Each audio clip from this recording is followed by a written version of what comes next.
जय श्री राधे। जागरण 14 अगस्त 2021। गति 100 शब्द प्रति मिनट। कुल शब्द 435। बेतुका आरोप। डिक्टेशन प्रारंभ। राहुल गांधी और अन्य कांग्रेसी नेताओं को यह सामान्य समझ होनी ही चाहिए कि किसी दुष्कर्म पीड़िता की पहचान उजागर करना अनुचित है। ऐसा किया जाना किशोर न्याय अधिनियम के साथ साथ जिस पॉक्सो अधिनियम के तहत भी अनुचित है, वह तब बना था जब केंद्र में कांग्रेस की ही सरकार थी। राहुल गांधी और अन्य कांग्रेसियों को यह भी पता होना चाहिए किसी दुष्कर्म पीड़िता की पहचान उजागर करने के मामले में पहली बार कार्रवाई नहीं की गई। ऐसा पहले भी किया जा चुका है और यदि कांग्रेस जन इससे अनभिज्ञ हैं तो यह उनकी नादानी ही है। विराम। इसमें कोई दो राय नहीं कि दिल्ली में दुष्कर्म की शिकार एक बच्ची के स्वजन की फ़ोटो ट्वीट कर राहुल गांधी ने गलती की। विराम।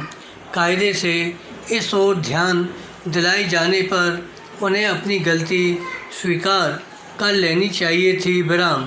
कोई नहीं जानता कि उन्होंने गलती मानने के बजाय उस पर अड़ना क्यों बेहतर समझा।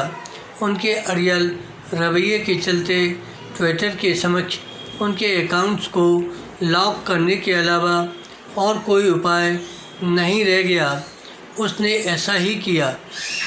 इसी के साथ पता नहीं कैसे कांग्रेसी नेताओं को यह आभास हो गया कि यह राहुल गांधी के प्रति अपनी निष्ठा जताने का सही समय है।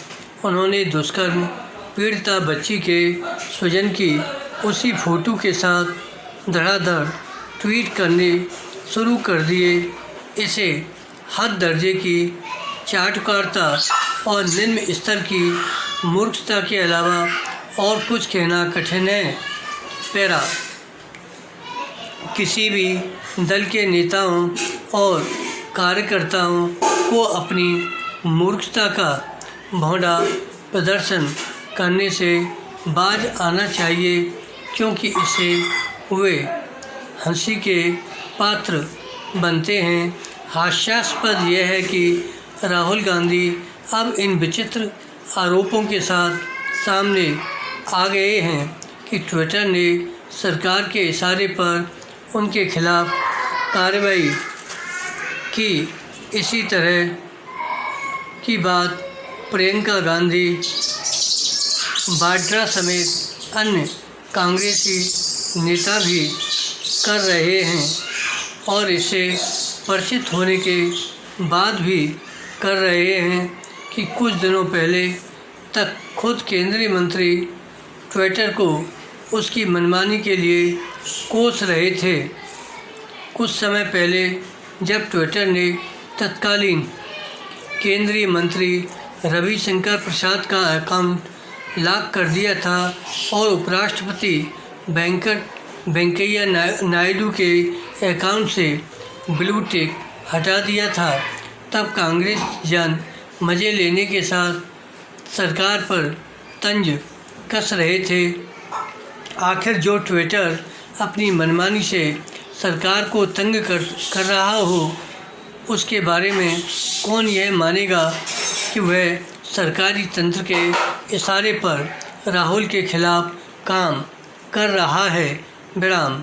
वास्तव में इससे बेतुका आरोप और कोई नहीं हो सकता कि सरकार के कहने पर ट्विटर ने राहुल और अन्य कांग्रेसियों का अकाउंट लीक किया। धन्यवाद।